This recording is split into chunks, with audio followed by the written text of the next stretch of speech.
This question regarding for Windows update purpose.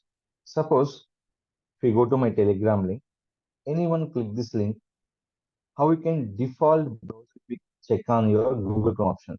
So different browsers will be open on your particular option. But how we can setting for default browser as a Chrome for any link on your particular PC or laptop, anything.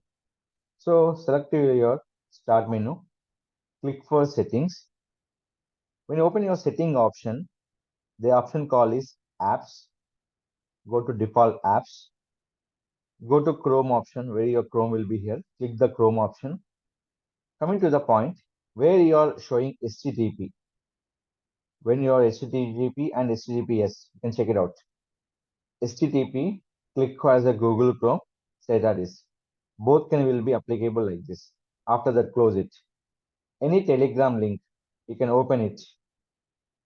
When link will open, they will open will be Chrome option. So this is will be default set on your particular Windows 10 and you're using for Chrome version. So another browser will be taking will be a lot of risk. So that is called purpose. You can default Chrome your setting purpose. You have to use the particular setting option. If any further question, please contact my channel. Don't forget to like, share, subscribe our channel.